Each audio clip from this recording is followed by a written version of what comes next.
नमस्कार सभी को, वी क्लासेस में आपका हार्दिक स्वागत है। आज अपन मैथ्स के टॉपिक के अंदर एप्लीकेशन ऑफ डेरिवेटिव, अवकलन के अनुप्रयोग पढ़ने जा रहे हैं।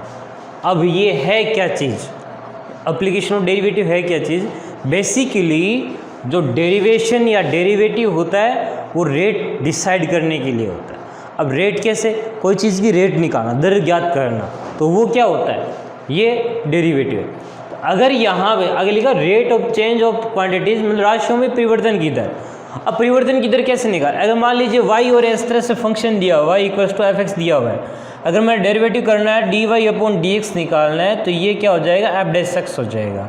अब यहाँ पे क्या चीज़ है कि जो y है वो x के रिस्पेक्ट में कितना चेंज हो रहा है, y है वो x के रिस्पेक्ट में कितना चेंज हो रहा है, वो इसकी रेट होगी ना।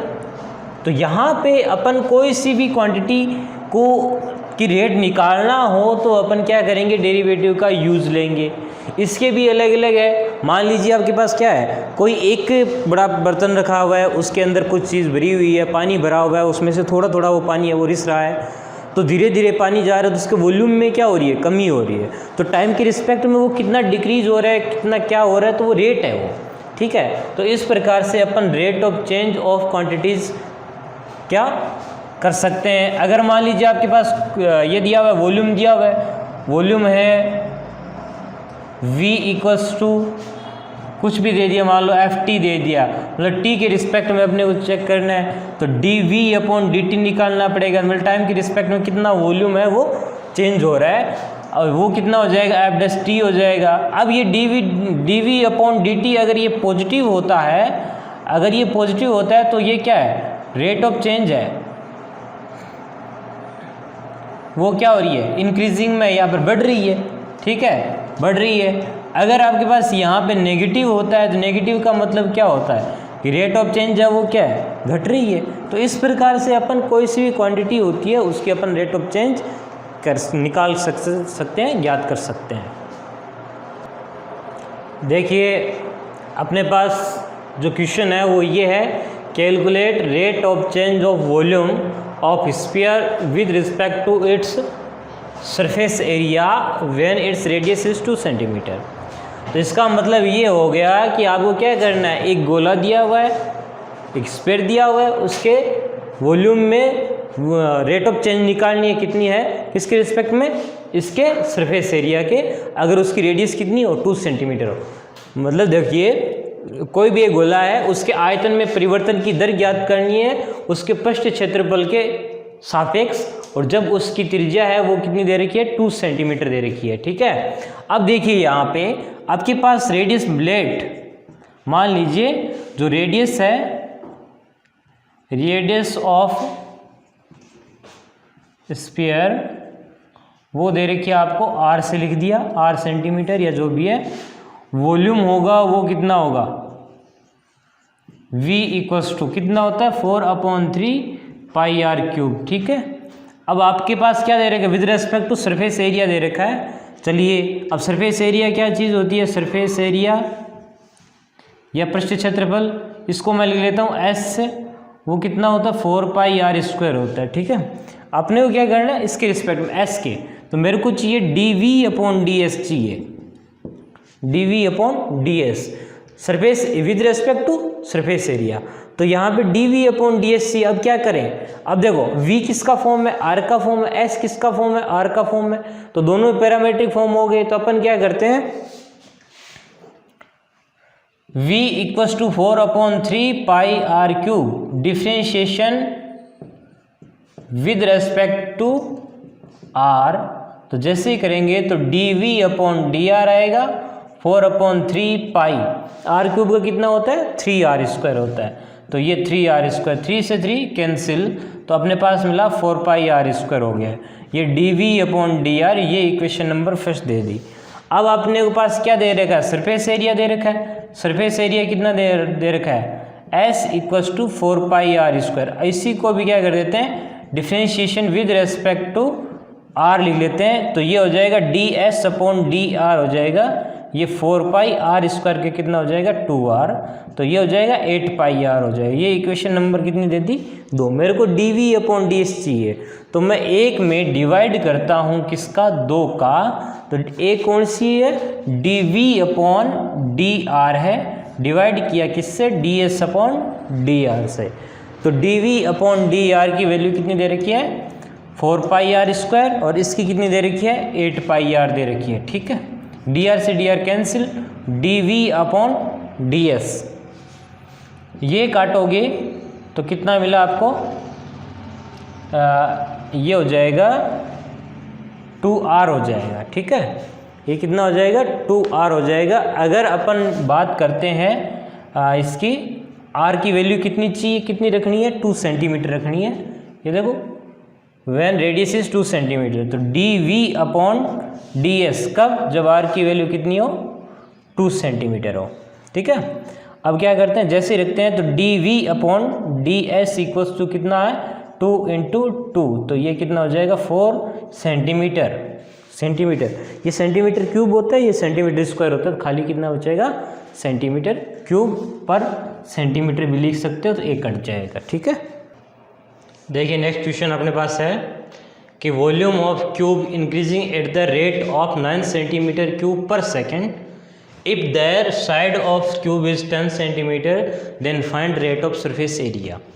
मतलब ये हुआ कि एक कोई घन है जिसकी आयतन में वृद्धि है, वो इस दर से बढ़ रही है 9 सेंटीमीटर क्यूब प्रति सेकंड की। अगर उसकी भुजा की लंबाई 10 सेंटीमीटर हो या फिर उसके कोर की लंबाई 10 सेंटीमीटर हो, 10 सेंटीमीटर यहाँ पे, तो उसकी पृष्ठ क्षेत्रफल की बढ़ने की दर ज्ञात कीजिए, ये पूछा है।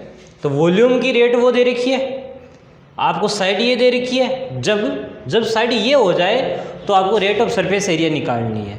तो कैसे करोगे, तो इसके लिए लेट, सबसे पहले मैं ले लेता हूँ लेट साइड ऑफ क्यूब है वो कितना ले लिया x ले लिया, कितना x सेंटीमीटर में, तो ये मैंने सेंटीमीटर ले लिया।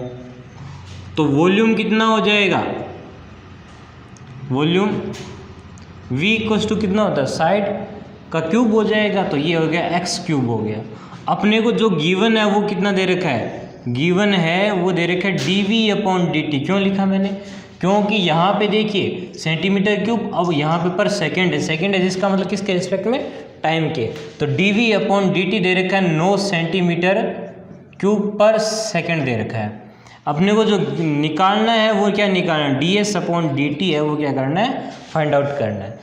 तो अब क्या करते हैं, सिंस वॉल्यूम के लिए कितना दे रखा है v equals to x cube है, तो इसको t के रिस्पेक्ट में कर दो, तो differentiation with respect to t जैसे ही करोगे तो ये हो जाएगा dv/dt 3x, ये जो x क्यूब कितना हो जाएगा 3x², और फिर ये x था ना, तो x का t के रिस्पेक्ट में होगा, तो dx/ कितना हो जाएगा dt हो जाएगा।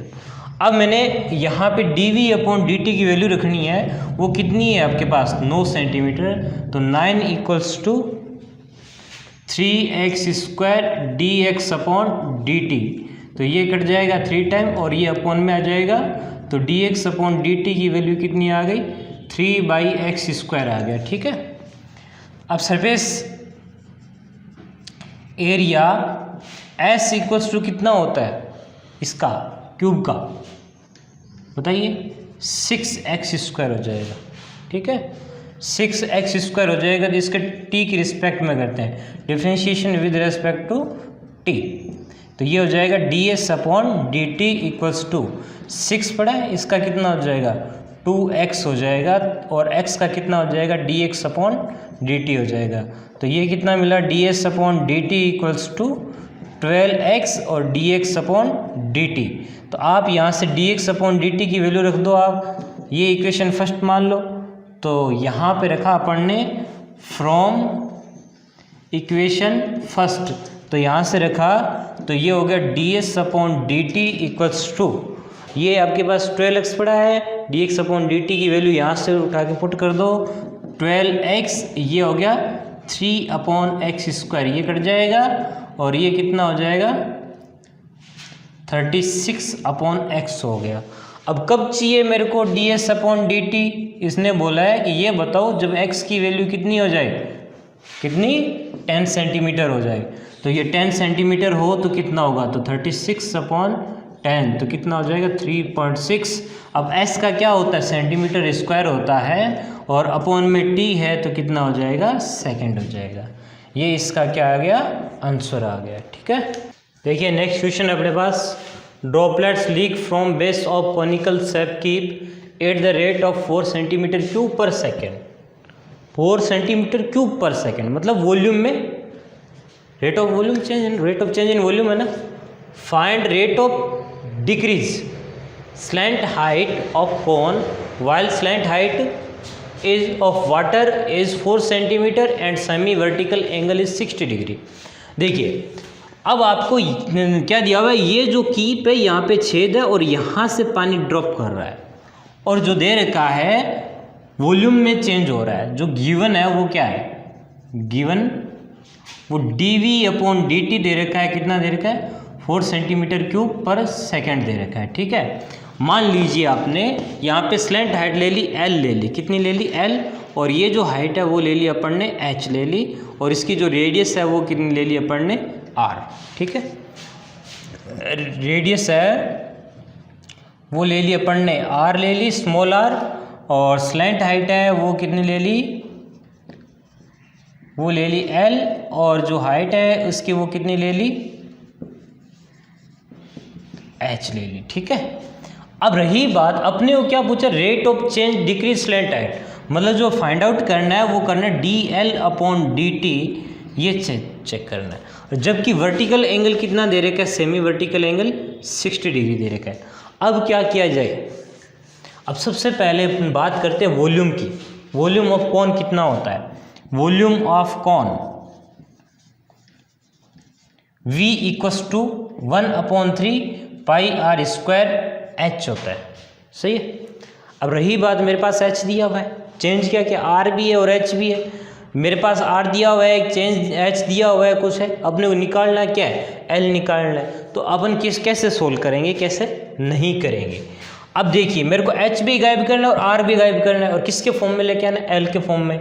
तो ये इसके सामने वाला देखो 60 डिग्री है, 60 डिग्री के सामने वाला है, तो ये क्या है, ये क्या 90 डिग्री है, ये अपने पास हाइपोटेनस हो जाएगा, कर्ण हो जाएगा, और इसके सामने वाला क्या हो जाएगा, परपेंडिकुलर हो जाएगा, और ये बेस हो जाएगा। तो इसका मतलब परपेंडिकुलर को हटाना है, हाइपोटेनस गिवन है, इसको H को हटाना है और हाइपोटेनस गिवन है। तो देखिए इसके अंदर अकॉर्डिंग टू डायग्राम,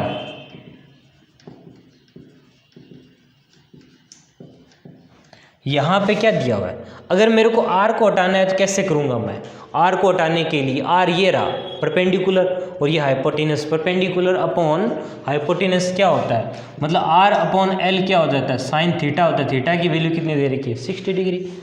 अगर मेरे को R की वैल्यू चाहिए तो कितना हो जाएगा, L sin थीटा हो जाएगा, सिंपल। अगर मेरे को L sin थीटा हो जाएगी, या थीटा की जगह कितना दे रखा है आपको, 60 डिग्री दे रखा है, तो R = L sin 60 की 1/√3/2 होती है, तो ये √3/2L हो गया। ठीक है, R की वैल्यू हो गई। अब मेरे को क्या चाहिए, इस H को गायब करना है, H को गायब करना है तो H ये रहा, हाइपोटेनस ये रहा, और ये बेस है। तो अगर मैं बेस अपॉन हाइपोटेनस करूँगा तो मेरे पास आएगा cos 60 आएगा। अगर मेरे को H चाहिए तो L cos 60 हो गया। ठीक है, तो H = ये हो जाएगा L/2 हो गया। सो अगर वॉल्यूम देखें तो वॉल्यूम की वैल्यू कितनी हो जाएगी, V = 1/3 पाई, R की वैल्यू कितनी दी है, √3/2L बड़ी है। तो अगर मैं R² करूँगा तो कितना हो जाएगा, 3/4L² हो जाएगा। और फिर मेरे को चाहिए H की वैल्यू, तो H की वैल्यू कितनी दी हुई है, L/2 दी हुई है, सिंपल। तो V = 3 से 3 कैंसिल हो जाएगा, और ये हो जाएगा 1/8 पाई, और ये L और L कितना हो जाएगा, क्यूब हो जाएगा। अब क्या करते हैं, डिफरेंशिएशन विद रेस्पेक्ट टू किसके, T के। तो ये हो जाएगा dV/dt = 1/8 पाई, और ये 3L² और L का हो जाएगा dL/dt हो जाएगा। अब देखिए मेरे को क्या क्या चीज़ है, dV/dt की वैल्यू दी हुई है, क्या कितनी है, 4 सेंटीमीटर क्यूब, तो ये 4, ये 1/8 पाई, और ये है आपके पास, मैं 3 को यहाँ लिख देता हूँ, और L² dl/dt मेरे को फाइंड आउट करनी है। तो ये इधर हो जाएगा, तो 32/3 पाई हो गया, ये L² अपॉन में हो जाएगा, और ये आ जाएगा dl/dt। dl/dt कब चाहिए? जब L की वैल्यू कितनी दी हुई है? 4 सेंटीमीटर। तो मैंने 4 सेंटीमीटर लिख दी, तो ये हो जाएगा 32/3 पाई इंटू 4 का स्क्वायर। तो ये कितना हो रहा है? 4 का स्क्वायर, ये 2 टाइम गया, तो 2/3 पाई। L का क्या मतलब हो गया? सेंटीमीटर, और अपॉन T का मतलब क्या हो गया? सेकंड। ये इसकी यूनिट आ जाएगी। इस तरह से इस क्वेश्चन को सोल्व करते हैं। तो देखिए यहाँ पे इस तरह से आ गया। तो यहाँ पे पूछा क्या? ये कम हो रही है ना, ये कम हो रही है, तो इसने बोला rate of decrease. Rate of decrease बोला है, तो इसकी स्लैंट हाइट में कमी हो रही है ना, तो ये dl/dt है, वो क्या आएगा? माइनस का आ जाएगा। तो ये माइनस का 2/3 पाई सेंटीमीटर पर सेकेंड हो जाएगा। देखिए नेक्स्ट क्वेश्चन अपने पास है, total manufacturing cost of x unit given by Cx। तो Cx इक्वल्स टू कितना दे रखा है? 0.005x³ minus 0.02x² plus 30x plus 5000 दे रखा है। Find the marginal cost when 3 units are produced. Marginal cost find out करनी है। अब ये क्या होती है मार्जिनल कॉस्ट? ये हमेशा क्या होती है, जो मैन्युफैक्चरिंग यूनिट होती है उस पर डिपेंड करती है, ठीक है, बाकी उन पे नहीं करती। यहाँ पे x यूनिट है, जितनी आप यूनिट ज़्यादा प्रोड्यूस करोगे उसके अकॉर्डिंग ये कॉस्ट है वो ऊपर नीचे होती जाएगी। तो अपने को क्या करना है? मार्जिनल कॉस्ट जब आपके पास 3 यूनिट है वो प्रोड्यूस हो तो कितनी होगी? तो अपन क्या करते हैं, सिंस Cx की वैल्यू कितनी दे रखी है? 0.005x³ minus 0.02x² plus 30x plus का कितना दे रखा है? 5000 दे रखा है। अब आपको क्या करना है? डिफरेंशिएशन विद रेस्पेक्ट टू किसके? x के। तो जिसको बोलते हैं अपन मार्जिनल कॉस्ट बोलते हैं। क्या बोलते हैं? Marginal cost. तो ये dCx अपॉन में क्या हो जाएगा? dx हो जाएगा। तो इसका करोगे तो 0.005 पड़ा है, x³ का कितना हो जाएगा? 3x² माइनस 0.02 पड़ा है, x² का कितना हो जाएगा? 2x 30, और x का कितना हो गया? 1, और बाकी का कितना हो जाएगा? 0 हो जाएगा। तो आप इसको सॉल्यूशन करोगे तो ये कितना आ जाएगा? 0.15 हो जाएगा, x², इसका कितना हो जाएगा? 0.04 हो जाएगा, और ये 30 हो जाएगा, ठीक है। अब आपको किस पे निकालना है? dCx कब? जब आपके पास कितना हो? x की वैल्यू कितनी हो? 3 हो। तो ये हो गया 0.015 इंटू 3 का स्क्वायर, 0.04, और 3 प्लस कितना हो गया? 30 हो गया। इसको आप मल्टीप्लाई करोगे तो कितना आ जाएगा? 135 आ जाएगा, माइनस का आ जाएगा आपके पास, और प्लस का आ जाएगा 30, ठीक है। अब इसमें से आप निकाल दो, तो ये 30 में से जो भी आंसर आएगा वो इसका आंसर होगा। तो देखो इसका कितना हो गया? इसमें से ये प्लस का जोड़ के ये माइनस कर दो, तो ये आएगा 30.015 आएगा। ये इसका क्या हो गया? आंसर हो गया, ठीक है। देखिए नेक्स्ट क्वेश्चन है, sand is pouring from a tube. एक नली से रेत को उड़ेला जाता है at the rate of 12 centimetre पर सेकेंड। इस दर से, तो मतलब ये सेंटीमीटर क्यूब पर सेकेंड दे रखा है, चेंज इन वॉल्यूम है। तो pour sand make a cone, मतलब जैसे जैसे मान लीजिए आपके पास एक नली है, इसमें से आपने रेत ऐसे उड़ेलते हो तो वो क्या बनाता है? एक इस तरह से कौन बनाता है या एक शंकु बनाता है, ठीक है। अच्छा, इसने आगे क्या बोला देखिए, sand make a cone which height remains 1/6 of the radius, जो कि यहाँ पे इसकी जो हाइट है वो क्या होती है? 1/6 ऑफ द रेडियस रहती है हमेशा। तो मतलब h है वो क्या रहेगी? 1/6 ऑफ रेडियस r रहेगी। Find rate of increasing its height when height is 4 centimetre.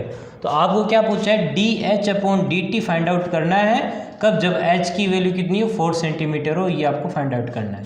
जो गिवन है वो क्या दे रखा है, वो दे रखा है dV/dt दे रखा है, वो दे रखा है 12 सेंटीमीटर क्यूब पर सेकेंड दे रखा है। ठीक है, अब देखिए आपको वॉल्यूम दिया हुआ है, इसकी हाइट दी हुई है, क्या रेशियो है, और इसने पूछा है तो आपको वॉल्यूम ही तो गया ना, ये वॉल्यूम, तो सिंस वॉल्यूम ऑफ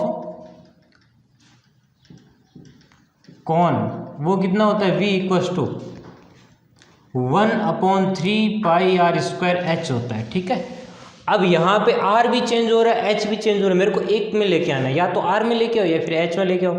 लेकिन अगर मैं R को H में कन्वर्ट कर दूंगा तो मेरे को H चाहिए, वो मिल जाएगा।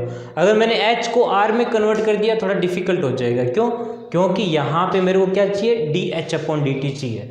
तो सिंस आपके पास क्या दे रखा है, H = 1/6 दे रखा है, तो R की वैल्यू कितनी हो जाएगी, 6H हो जाएगी। सो यहाँ पे V = कितना हो जाएगा, 1/3 पाई, R की जगह 6H का स्क्वायर इंटू H, तो इसको लिखोगे तो V = ये हो जाएगा 1/3 पाई और 36H³ हो जाएगा, ये कटेगा तो 12 आ जाएगा, तो ये 12 पाई H³ आ गया। ठीक है, अब मैंने डिफरेंशिएशन करना है विद रेस्पेक्ट टू किसके, T के, तो ये हो जाएगा dV/dt हो जाएगा = 12 पाई और H का कितना हो जाएगा 3H² और H का dH/dt हो जाएगा T के रिस्पेक्ट में। ठीक है, मेरे को dH/ इसकी वैल्यू कितनी दे रखी है, 12 सेंटीमीटर क्यूब दे रखी है, तो मैंने इसकी वैल्यु रखी तो कितनी आ जाएगी, तो 12 = यह आ जाएगा 12 पाई और ये 3H² और ये dH/dt, ये कट जाएगा, ये अपॉन में आएगा, तो 1/3 पाई H² और = में dH/dt आ गया। मेरे को dH/dt फाइंड आउट करना है जब H की वैल्यू कितनी हो, 4 सेंटीमीटर, तो 1/3 पाई इंटू 4 का स्क्वायर, तो ये dH/dt की वैल्यू कितनी आई, 1/48 पाई आ गया। H क्या होता है, सेंटीमीटर में है, और T किसके अंदर है, सेकंड के अंदर, तो ये इसका आंसर हो गया। ठीक है गाइस, आपको वीडियो अगर पसंद आया है तो सब्सक्राइब कीजिए, लाइक कीजिए और शेयर कीजिए। कमेंट बॉक्स में जाके कमेंट कीजिए क्या चीज़ आपको पूछनी है, क्या आपको समझ में नहीं आई, वो आप लिख के बता सकते हो। ठीक है, धन्यवाद।